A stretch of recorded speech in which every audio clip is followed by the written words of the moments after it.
This is Hidden Killers Week in Review. A look back at the most prolific stories of the week. This is Hidden Killers with Tony Bruschi. Here now, Tony Bruschi. Did you have your oatmeal this morning? Are you glowing in the dark now?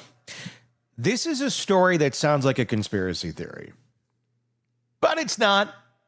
It's been 30 years now since President Bill Clinton apologized for the crimes of experimentation that took place within our government during the Cold War and after World War II.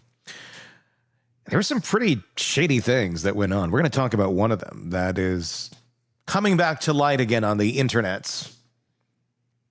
It's a story that you may not have heard of. I had not heard of it until I started digging, and it was a rabbit hole I was disturbed to go down.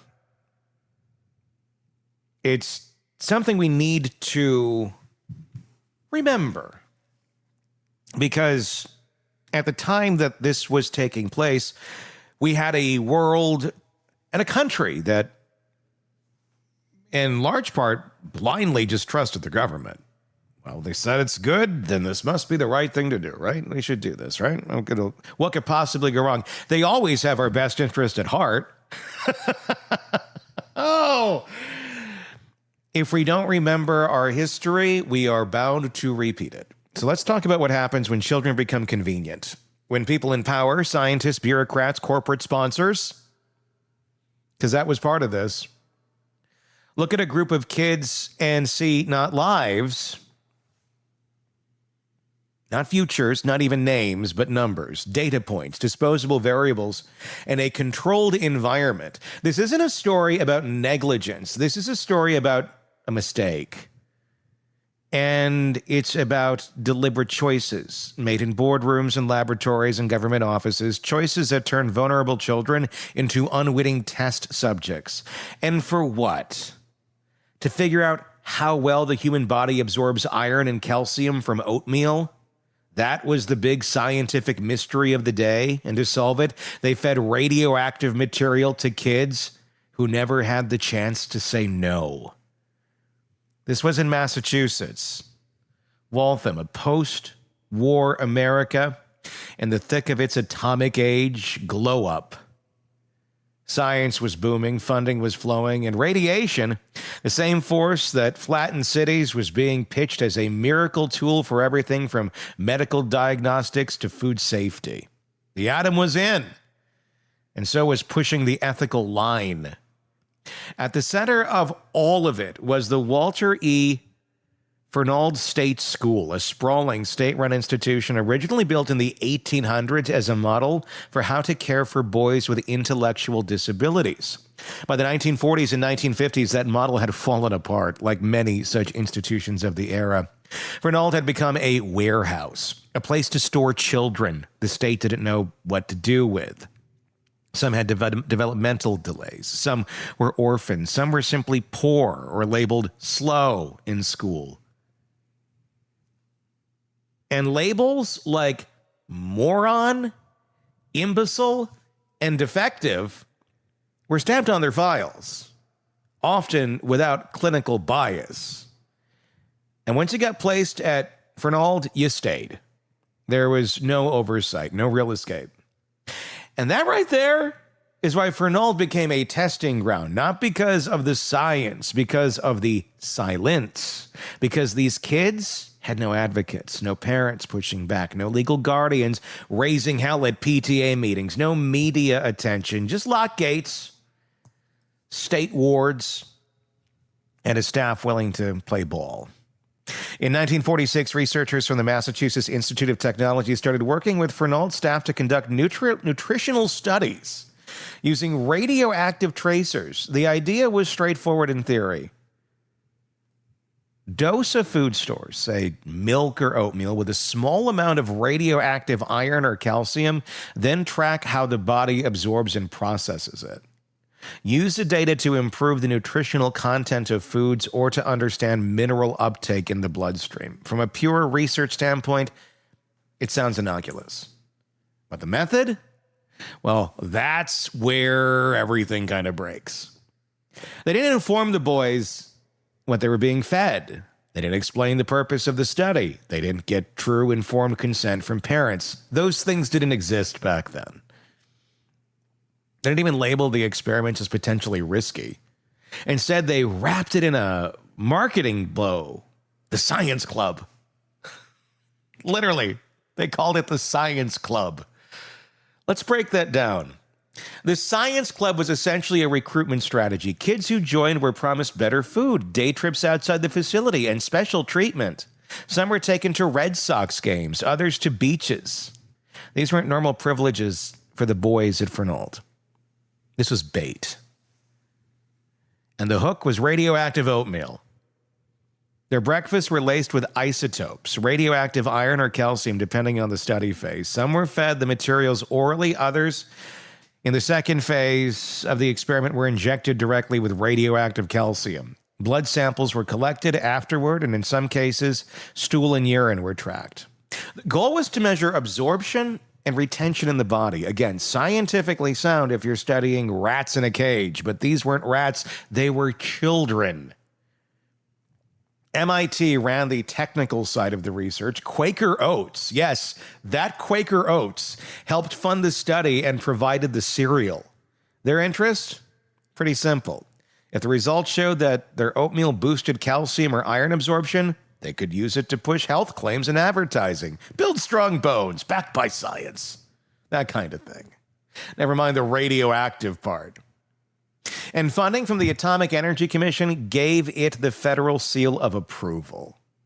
It wasn't fringe science. It was government-backed, Ivy League certified, and corporate approved.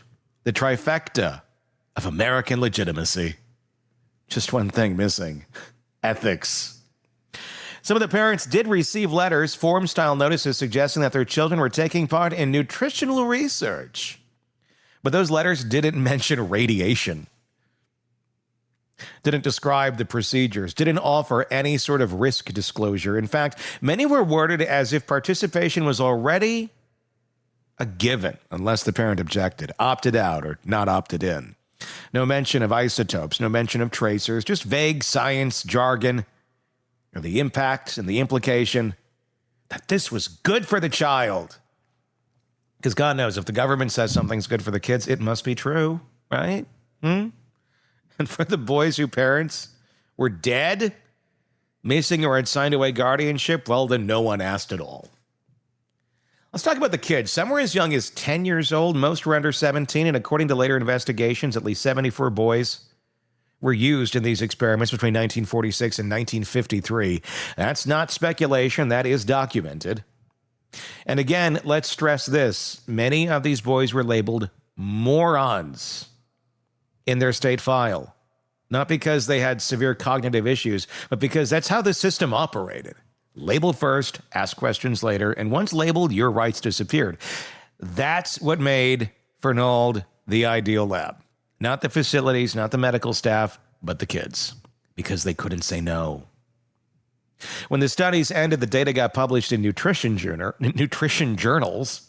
The scientists got their citations, the funding flowed, Quaker Oats got what they wanted. And the boys, they got silence. No follow-up, no disclosure, no medical monitoring, just forgotten. Until the 1990s. That's when a flood of declassified documents and investigative reports started blowing the lid off a long hidden corner of Cold War-era science. The Department of Energy launched a national review of radiation experiments on humans. Investigative reporters dug into government archives, and tucked inside the stack was Fernald. It was a 60-minute segment that finally jolted it into the mainstream. Survivors of the Science Club, at that point in time in their 50s and 60s, came forward. One man, Fred Boyce, told reporters that he remembered the perks, remembered the blood draws, remembered being treated special, but never, not once, was he told what was in the food.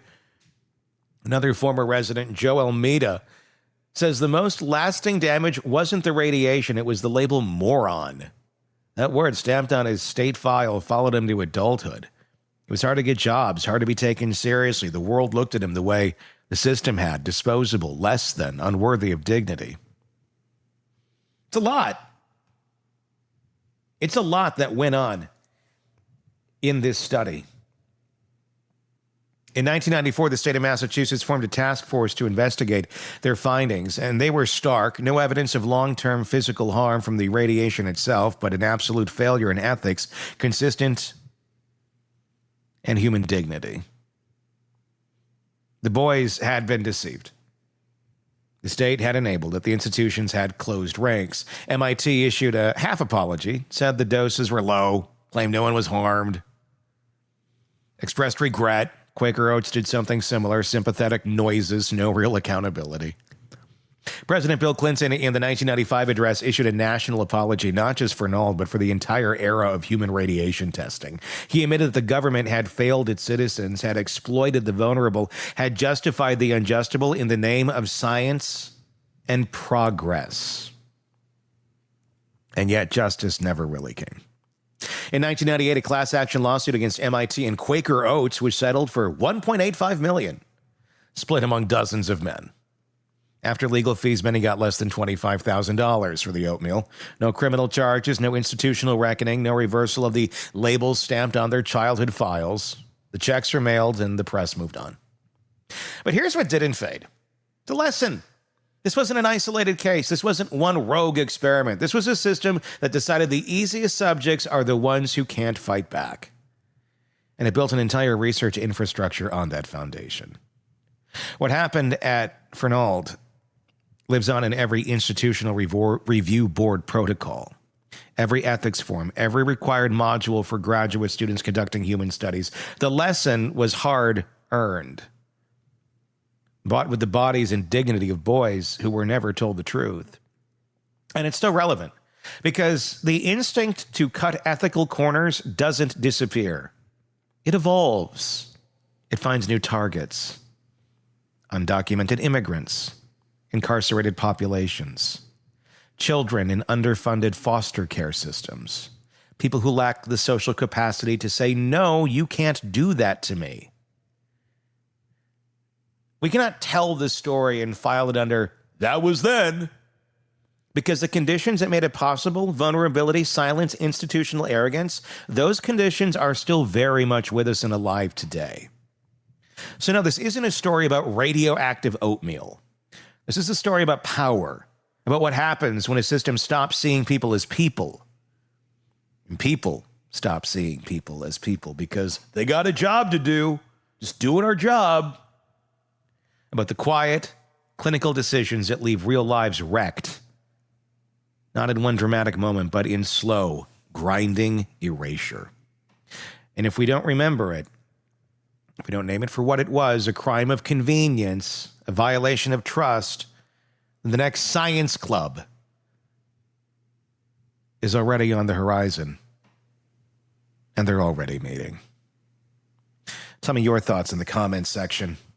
Wherever you are listening to this, be sure to press subscribe so you don't miss any of the coverage of the many cases we have here for you. Probably not a lot more about radioactive oatmeal, but it's a story I thought we should share nonetheless.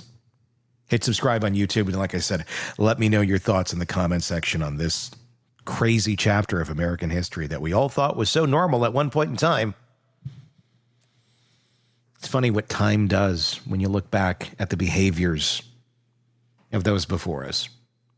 Well, they didn't know any better. Or did they? And they just chose not to act ethically and appropriately. I'm Tony Bruschi. We'll talk again real soon. Want more on this case and others? Then press subscribe now and don't miss a moment of true crime coverage from Tony Bruschi and the Hidden Killers podcast.